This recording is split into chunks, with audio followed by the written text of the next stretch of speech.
A nossa reunião de hoje, gente, tem como tema ressurreição e reencarnação. Qual a diferença uma da outra?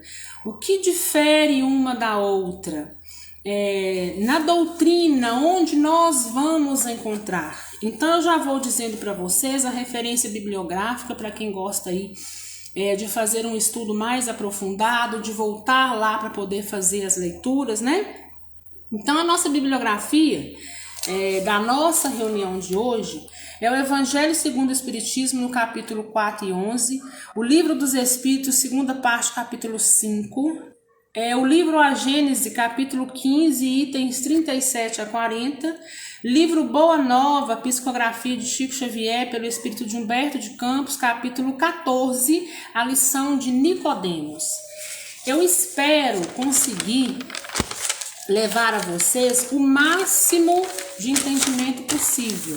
Nós não vamos adentrar aqui em questões polêmicas, mas nós vamos jogar de uma forma que vocês consigam pelo menos sair daquele do branco, né? Do cru, para que vocês, quando se adentrar, deparar com esse termo ressurreição e reencarnação, vocês consigam então saber pelo menos diferenciar um do outro, tá?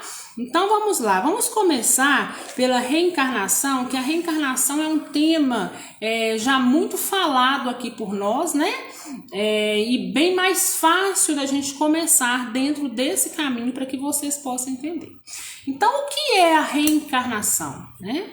A reencarnação é a oportunidade que Deus, Jesus Cristo, nos dá de voltarmos à carne, reencarnar, né? Voltarmos à carne, para quê? Para que possamos expiar, para que possamos aprender, ajudar, e reparar alguma dívida, algo que nós contraímos lá numa vida passada, lá em um determinado caminho da eternidade. Viemos também para aprender. Por quê? Porque determinadas aprendizagens a gente só vai conseguir passar na carne, né? Então, acho que esse assunto para vocês é um assunto bem tranquilo. O que é reencarnar? Voltar à carne, né?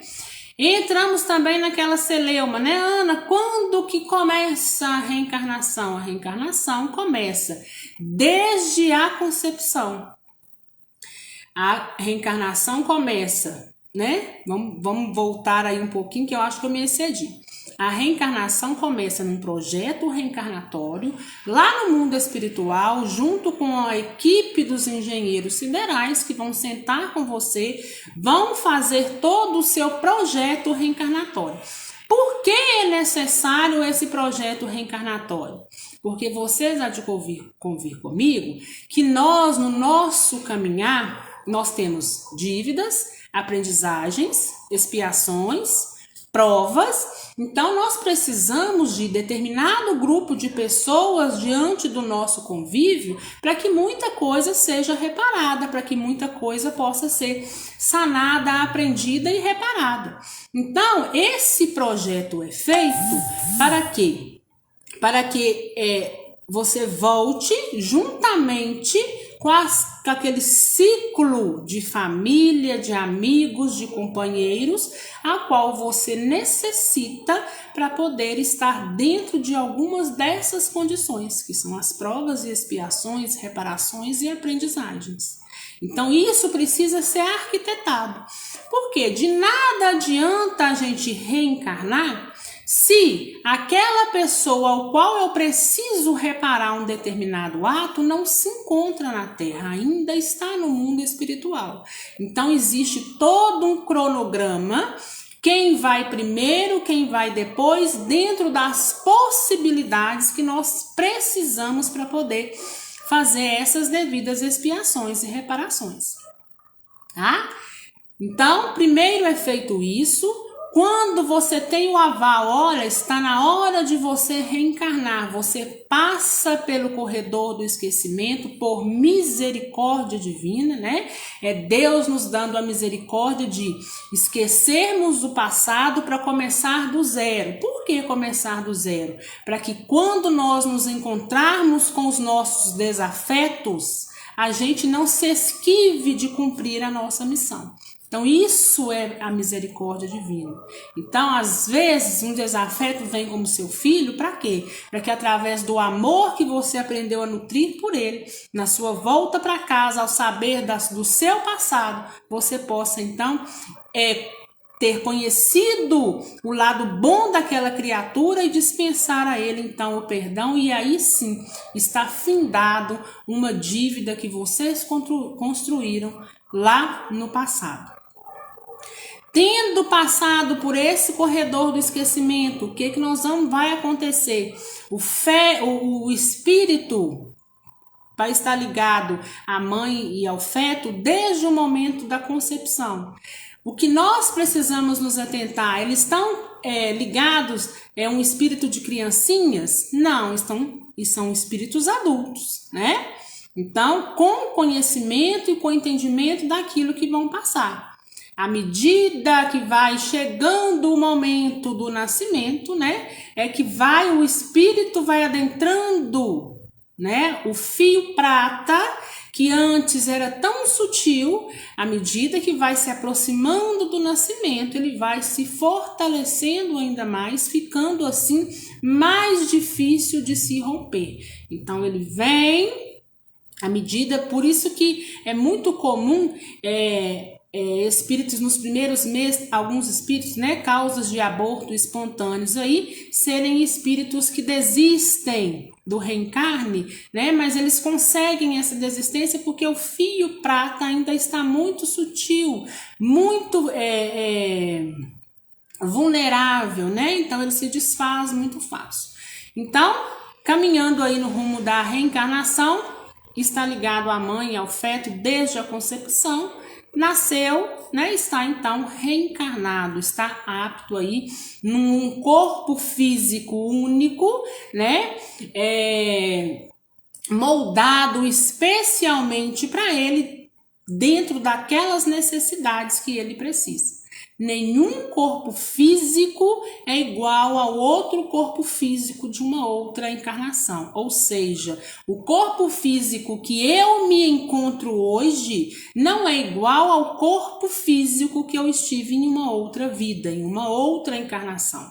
Por quê? Porque numa outra reencarnação, talvez eu precisasse ter vindo como um espírito em um corpo acamado. Agora eu já tirei proveito daquela lição e hoje eu não necessito mais. Então, cada reencarnação nossa, ela é então única, né? Isso que nós precisamos nos atentar.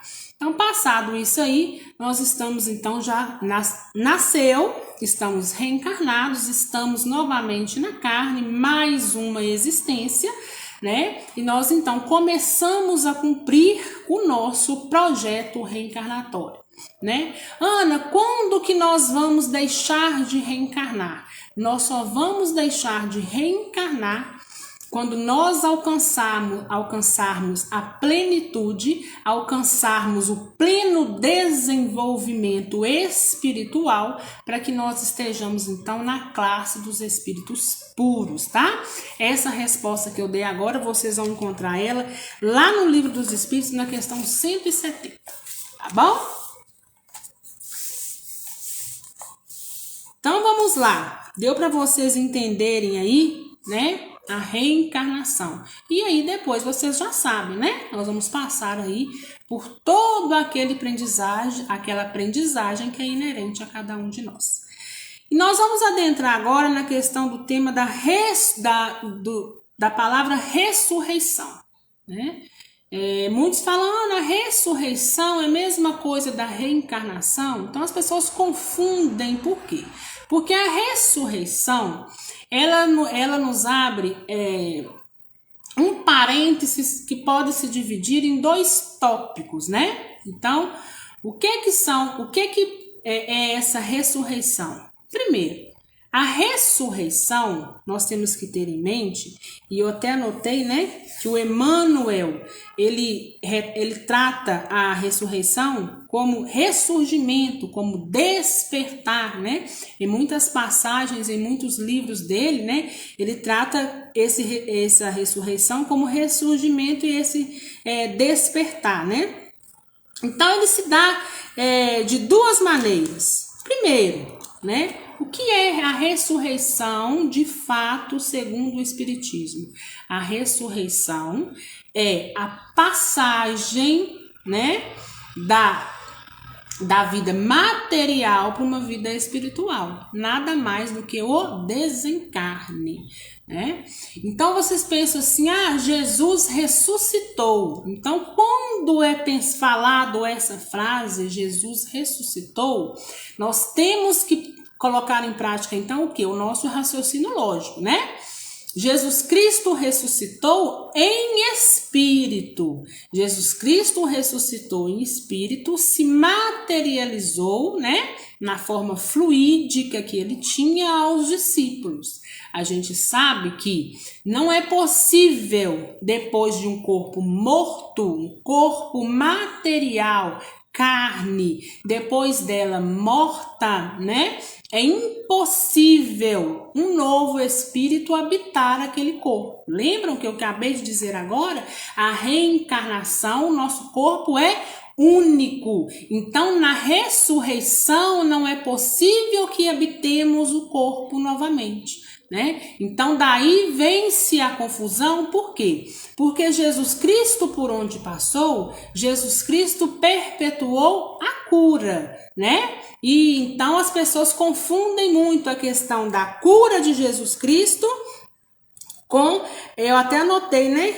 Jesus efetuava em todos os seus milagres a cura e não a ressurreição, porque a gente sabe que a ressurreição, ou seja, voltar, ressurgir, o corpo está morto, ele volta. Então essa cura que Jesus fez foi por quê? Porque cada corpo daquele que Jesus ressuscitou, inclusive Lázaro, ainda estava ligado por um fio fluídico, ainda aqueles liames que são desatados no momento do desencarne ainda não tinham desatado. E quanto a Jesus Cristo ressuscitar, Jesus Cristo ressuscita-se então no mundo espiritual, né? Morre-se a matéria e ressurge no mundo espiritual, desencarna. E Jesus vem para os discípulos de uma forma materializada, acenando para eles o seguinte: a vida continua.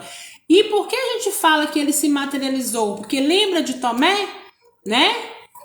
Só crê no que via, né? Jesus Cristo mostra para ele uma das chagas e pede para ele que toque, para que ele sinta. Então, naquele momento é Jesus materializado. Então, todos nós iremos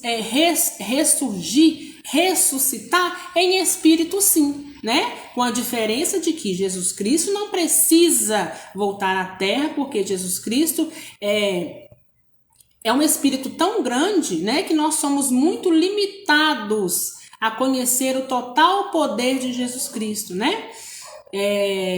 Era como querer pegar, né, um prédio e colocar dentro da caixinha, não vai caber, né? Por quê? Porque é uma coisa muito maior. Nós ainda somos muito pequenos diante dele. Jesus não precisa voltar, porque Jesus está na classe dos espíritos puros, veio com a missão de instaurar o evangelho, tentar lavar um pouco, né, os pecados e a alma aí do povo da terra, mas essa era a única missão de Jesus Cristo, porque ele já não precisa mais desse entendimento ao qual nós estamos caminhando para que possamos chegar até lá. Temos também a ressurreição como um outro tópico. É tratado a ressurreição também toda vez que eu me vejo com um novo entendimento, restaurado, que eu consegui aprender alguma coisa. Toda vez que eu aprendo algo, que algo me toca e que lá na frente eu consigo ser uma pessoa diferente, mais equilibrada, então tem-se também esse termo, né? fulano, ele teve uma ressurreição, ele ressurgiu daquele que ele era para hoje aquele que ele se encontra. Então, existe essas duas diferenças. Tratando-se do lado exclusivamente espiritual, Jesus Cristo ressuscitou. Jesus Cristo ressuscitou sim, mas Jesus Cristo ressuscitou em espírito, porque a gente sabe, né? Vocês vão encontrar isso lá na Gênesis, no capítulo 15, a gente sabe que é impossível habitar um corpo depois que esse corpo está morto, né? Para que o espírito volte à terra, para que o espírito volte a passar por experiências terrenas, é necessário então um novo corpo, uma nova oportunidade, um novo projeto reencarnatório. Tá bom? É um tema que a gente passa assim, né? Quando a gente fala, nossa, ficou claro, mas é um tema que se a gente quiser adentrar, a gente vai muito longe, né? Mas por isso já deixei todas as referências bibliográficas, né? Para que vocês possam fazer a leitura e tirar, né? Também a própria reflexão de vocês. Eu quero saber agora se alguém tem alguma dúvida diante desses 20 minutos que eu acabei de falar aqui para vocês.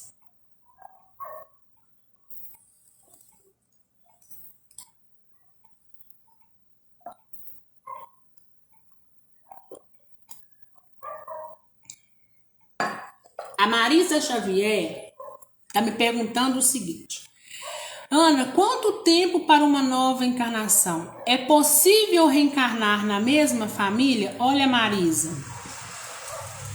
isso é muito relativo. É muito relativo. Existem estudos que mostram espíritos que conseguiram reencarnar no lapso temporal de 2 anos após o desencarne. Mas esses mesmos estudos nos mostram que é muito difícil disso acontecer. E aí vem os espíritos e nos explicam o porquê. Por quê? Porque quando a gente chega no mundo espiritual, nós precisamos então passar por determinadas fases, né? Uns vão passar menos, outros vão passar maiores tempos de acordo com o entendimento que tinha aqui. Então vamos supor, né? Vamos pegar aí situações diferentes. Uma pessoa que tem a morte do corpo físico, uma morte de causas naturais, né? De uma pessoa que morre aí, então vamos pegar uma pessoa que foi assassinada, né? Então vejam bem, são 2 casos diferentes, né? Que a tendência, não estou dizendo que seja, porque aquela pessoa que foi assassinada possa também ter um entendimento plausível aí da vida depois da morte, né? Mas o que são casos que a tendência é a pessoa que morre de uma causa natural tende a passar um estado perturbatório menor de quem tem então um desencarne por assassinato, né? Por quê? Devido às circunstâncias.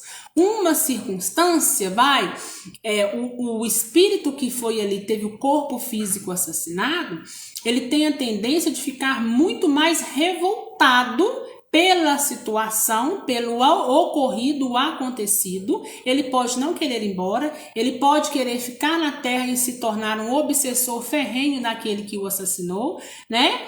E por aí vai. Então, quando nós desencarnamos, nós passamos pelo estado de perturbação. Depois desse estado de perturbação, a gente passa pela aceitação, aceitar. Enquanto você está passando por esse processo até você aceitar, é o estado perturbatório. Não, eu desencarnei, meu corpo físico morreu, esse meu sofrimento não vai adiantar mais. Acabou, eu não tenho mais o que fazer, eu preciso aceitar. Então é a partir dessa aceitação, né? E então começa-se o entendimento. Entender o porquê de todo acontecido. Findou-se o tempo? Eu vim antes do tempo? Se eu vim antes do tempo, por que que isso aconteceu? Foi o caminho que eu andei que me levou aí a um retorno precoce, né? Então precisa desse entendimento também, né? Depois desse entendimento, precisa-se então de equilíbrio. né?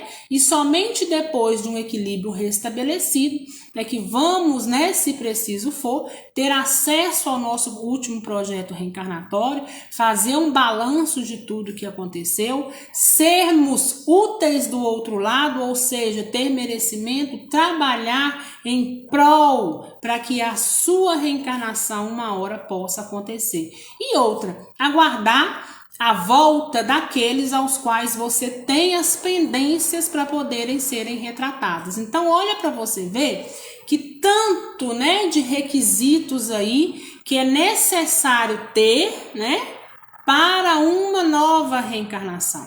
Então, não existe essa coisa de...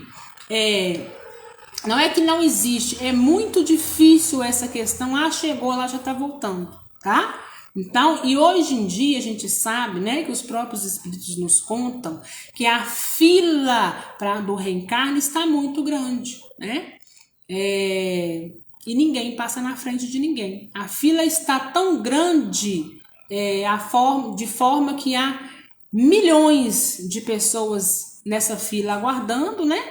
E cada vez mais difícil uma vaga para poder reencarnar. Por quê? Porque cada vez mais os espíritos estão tendo menos filhos, né? Então, essa questão de, quanto tempo para voltar a reencarnar?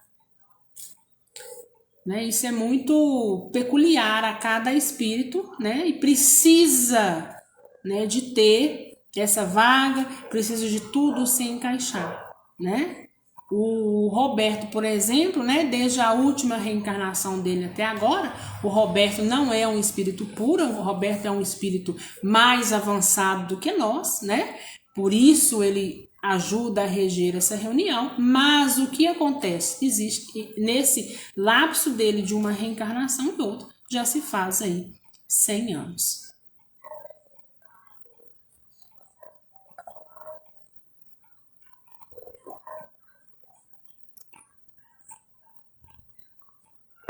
Ana, é possível reencarnar para ajudar alguém que amamos a evoluir, mesmo que já não precisemos mais, como acontece no filme Nosso Lar, quando a mãe do André Luiz,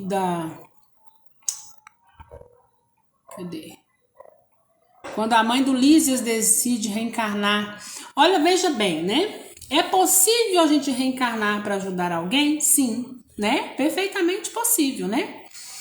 Mas não quer dizer que a mãe do Lísias não precisava de uma nova encarnação. Por quê? Porque a mãe do Lísias, ela não é um espírito puro, né? A gente sabe disso por quê? Porque ela está em nosso lar, na 5ª dimensão. Embora nosso lar possui espíritos moradores dali, né? Daquela colônia, mas que tem uma vibração, um conhecimento e um entendimento muito mais elevado do que aquela colônia. Eles estão ali única e exclusivamente para ajudar a sustentar aquela onda vibracional, aquela colônia que ali se encontra, né? Mas não tem-se então espíritos puros, existem sim espíritos bem mais evoluídos, né? A mãe do André Luiz provavelmente devia de estar na 6ª, 7ª dimensão, visto que nosso lar está na 5ª, né? Ela estava numa dimensão superior, tá? Mas é perfeitamente possível, né? Mas o que acontece? Você não vem somente para ficar a vida inteira à mercê daquele espírito. Por isso é feito um projeto reencarnatório. Você vai até o setor responsável, né? Para que você fale, olha, eu tenho interesse em reencarnar para ajudar fulano, né? Mas dentre esse ajudar fulano, é colocado ali também situações para que você possa tirar proveito, visto que uma reencarnação é uma bênção, é misericórdia divina e nós temos que tentar explorá-la ao máximo possível, tá?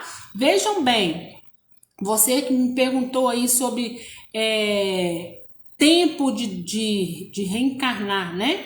Olha só esse exemplo que da mãe do Lísias, né? Que vai reencarnar para ajudar a neta em determinadas chagas, né, da humanidade que ele ainda carrega. Então vamos pensar, vamos raciocinar. Com quanto tempo essa sobrinha do Lísias, quanto tempo terreno, quanto tempo vai demorar para ela reencarnar, né? Visto que é necessário ela renascer na Terra, é necessário ela alcançar a mocidade, né? É necessário que ela alcance, né, um estado do corpo físico para que ela possa então engravidar. Então a gente conclui isso aí dentro da normalidade, visto que hoje, né, existem também aí muita gravidez precoce, né? Mas a gente calcula aí no mínimo uns 20 anos, né, para que ela venha a reencarnar. Né? Então vejam bem, não é uma coisa que vai acontecer de imediato. Por isso que quando a gente assiste um filme, por isso que quando a gente lê um livro, é necessário que a gente esmiúce dentro daquele conhecimento que nós temos lá em Kardec, que é a nossa base, né? Então, a gente precisa colocar em cima dessas coisas o raciocínio lógico, né? Então, a mãe do Lísias vai descer, vai reencarnar, já a neta vai voltar, já ela vai voltar, mas dentro, né, do lapso temporal para a gente, no mínimo 20 anos para que isso possa acontecer.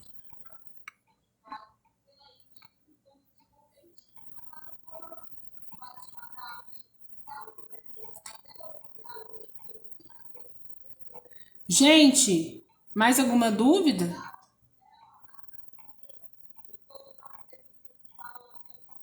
A TT está perguntando, Ana, regressão funciona mesmo? Conseguimos saber sobre nossa vida anterior? Olha, TT, a regressão, ela com as pessoas corretas, né, que você precisa procurar, ela realmente existe. Porém, ela é aconselhável que você faça somente se tiver alguma coisa que esteja prejudicando ferrenhamente essa sua existência. Não é recomendado que você faça uma regressão por uma simples curiosidade. Por quê? Porque às vezes, em vez de você ir no problema para encontrar a solução, você vai encontrar um problema ao quadrado, tá? Porque se fosse necessário que todos nós soubéssemos de uma vida anterior, não era necessário que a gente passasse então pelo corredor do esquecimento e viéssemos com uma mente limpa, branca, para poder começar do zero, tá bom?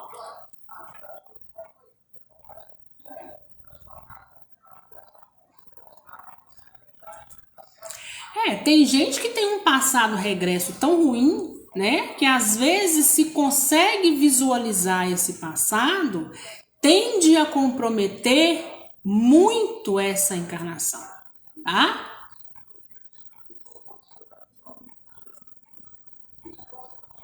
A Graça está dizendo que o irmão da nossa amiga Cláudia Emígio desencarnou hoje de manhã. Eu peço e rogo a Deus para que a espiritualidade amiga esteja com ele. Roberto já sopra que ele está dormindo, amparado, né? Mas, graças a Deus, né? Deus fez o melhor que pôde para ele. Eu pedi orações para ele ontem, né? Mas, diante da situação que ele estava vivendo, né? Graças a Deus aí que Deus fez o melhor para ele e o melhor para ele foi recolhê-lo, né?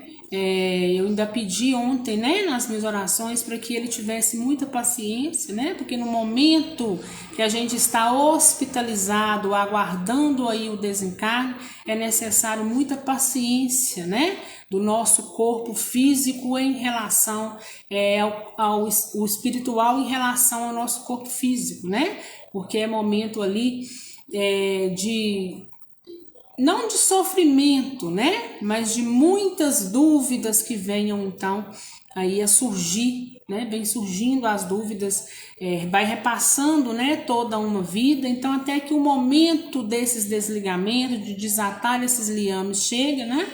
É necessário a gente ter muita paciência, né? Para a gente poder conseguir, né, passar esse tempo sem muitas dúvidas, mas que Deus abençoe a jornada dele, ele vai se recuperar, né? Com certeza aí tá no hospital espiritual para poder ir já descomplicando ele, né? Porque ele estava aí cheio de muitas complicações, né? Mas a gente sabe que muita coisa também vai ficar lá no corpo, na matéria e vai ser devolvido para a terra.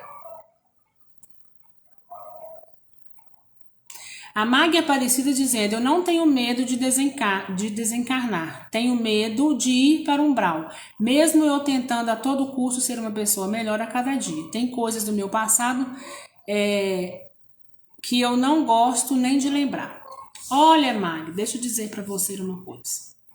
Primeiro, a gente não precisa ter medo de desencarnar, né? Por quê? Porque o desencarnar, ele não dói, né?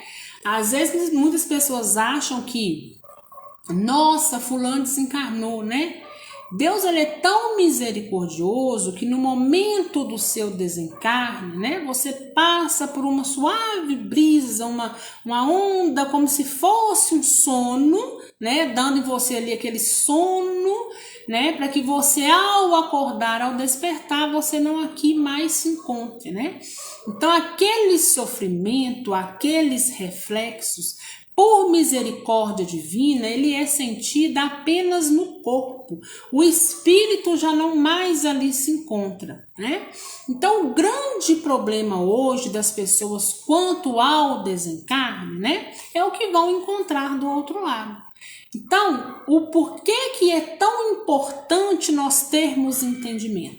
À medida que nós temos entendimento, fica muito mais fácil o nosso caminhar aqui. A gente começa a tentar caminhar da melhor forma possível, sabendo, né, que nós somos seres errantes, que nós erramos, né? Nós somos seres humanos passíveis de erro, mas a gente tenta fazer o melhor. A gente tenta fazer com que a balança daquilo que é bom seja muito mais alta do que aquilo que foi ruim, né? Lembre-se, nós não somos ainda espíritos puros, nós somos espíritos ainda em transição, numa encarnação para outra, nós estamos de maneiras diferentes, pelo menos assim eu espero, né? Para que nós, ao chegarmos do outro lado, cheguemos então de uma forma melhor do que aquela a qual nós chegamos aqui na Terra, né? Quando a gente volta para casa. Então, por que muitas pessoas têm esse medo, né? Em relação à questão, Ana, eu não tenho medo do desencarne, mas eu tenho medo do umbral, eu tenho medo lá da 7ª dimensão negativa, né? Daí para baixo, eu tenho medo de desencarnar hoje e não ter o socorro. Então, o que nós precisamos fazer diante disso? Primeiro, nós precisamos ter entendimento e sabermos e termos a certeza de que a vida continua. Assim como Jesus Cristo continua, nós também vamos continuar, né? Porém, não numa dimensão igual a dele, mas nós somos imagem e semelhança dele. E por sermos imagem e semelhança temos uma centelha dele dentro de nós, o que faz com que nós também vamos continuar, né? Assim, não somente nós humanos, mas toda a vida que há nesse planeta, né? Então, a gente sabendo disso, nós precisamos ser vigilantes nas nossas ações. Aquilo que eu errei em um determinado momento, eu preciso tentar uma forma de consertar aquilo. Ana, mas é impossível eu consertar. Pelo menos tente fazer alguma coisa para reparar aquilo que você fez, né? Se você magoou alguém, né? Chegue para essa pessoa, fala, fulano, você me perdoa e eu te perdoo. Vamos resolver essa situação, né? Eu vou seguir a minha caminhada, você siga a sua, mas está tudo certo, eu não quero pendência nenhuma com você, né? Você me perdoa, você me desculpe. Se eu puder fazer alguma coisa para reparar aquele meu ato, né? Eu estou disposta a fazer, né? Beleza. Aquelas pessoas que já praticaram aborto, o que precisam fazer? Trabalhar na causa, né? Para crianças. Não é pegar um dinheirinho e lhe dar lá todo mês. É trabalhar, pôr na mão na massa. É fazer, pelo menos por algumas horas, né? Na semana, no mês, não importa. Aquilo que você deveria fazer pelo aquele filho seu, né, que não veio a nascer. Então você faça esse trabalho em intenção dele, conversando com aquele espírito sempre. Você me perdoa, né, por esse meu ato, eu não tinha esse entendimento que eu tenho hoje, e todo esse trabalho que eu faço, essas horas que eu dispenso, eu intenciono a você como bênção e como luz no seu caminho, né? Então, e por aí vai, né? Então, quando a gente sabe que a vida continua e que nós fizemos o melhor que nós pudemos, né? Então, o que acontece? A gente não tem que temer, né? A gente não tem que temer. E se por acaso, né, algum de vocês desencarnar, porque nós todos vamos desencarnar um dia, né? Se algum de vocês chegarem no mundo espiritual, ver que vocês estão desencarnados e que vocês estão em uma dimensão espiritual que não seja aquela ao qual vocês desejavam, vocês sabem muito bem o que fazer. É pedir a Deus misericórdia. É sentar num cantinho, conversar com Deus com seu coração aberto. E colocar para Deus: Senhor, eu sou o sabedor de todas as minhas falhas, mas eu peço a oportunidade de recomeçar. Eu te peço a misericórdia. É um clamor que é necessário fazer e dispensar o perdão. Jesus, eu perdoo todos aqueles com qual me fizeram mal. E peço que todos aqueles que eu fiz o mal, que me perdoem. Me dê a oportunidade de fazer melhor numa outra ocasião.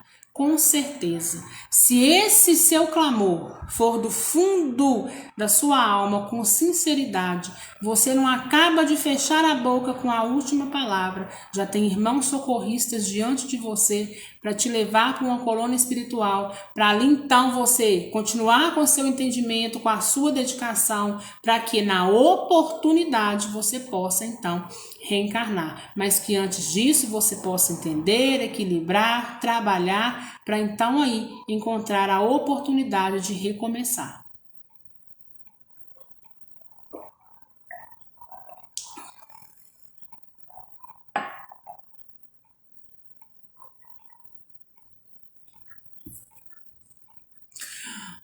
A TT está dizendo que a espiritualidade induz as pessoas necessitadas a pedir ajuda a quem sabe que irão ajudar, que ela, o marido, a mãe, né, eles sempre são atraídos a ajudar pessoas, né? Eu até não vejo por esse lado, sabe, TT? Eu acho assim, dentro das nossas condições, sempre que a gente puder ajudar, a gente deve ajudar. Por quê? Porque nós estamos numa caminhada, né? Pode ser que um dia nós venhamos também a cair, porque isso é propício de nós, seres humanos. Nós vamos caminhando, nós podemos tropeçar e cair. O que nós não podemos é permanecer no chão, nós precisamos levantar, né? Então, o que acontece? A gente precisa ajudar, porque quando você cair, você não sabe nos pés de quem você vai cair. Segundo, Jesus pediu e deixou que amemos uns aos outros, como nós mesmos. Eu sei que, às vezes, até para ajudar é difícil, né? Por quê? Porque existem pessoas aí que tentam manipular de todo jeito. Mas, quando você sentir tocado no seu coração, quando você sentir que realmente aquela pessoa ali tem uma necessidade, e se você pode ajudar, ajude. Sabe por quê? Porque se aquela pessoa estiver mentindo, se aquela pessoa estiver manipulando, é como o Chico Xavier falava, ela está ensaiando para as reencarnações futuras. O problema dela já não passa a ser seu. O problema é entre ela e Deus. Ela te pede ajuda, você tentou socorrer. Se essa ajuda foi feita indevidamente, isso já não é problema seu. Lembre-se, um ato, uma consequência, cada um com as suas consequências. Nós não temos que olhar os feitos dos outros, nós temos que olhar os nossos feitos. o que eu fiz diante daquela situação. Se aquela pessoa me manipulou, o problema é dela e não é meu. Assim como a gente fala, né, com os ofensores. Se você foi o ofendido, graças a Deus, deixe o ofensor no canto dele. Essa consequência é dele e não minha, tá?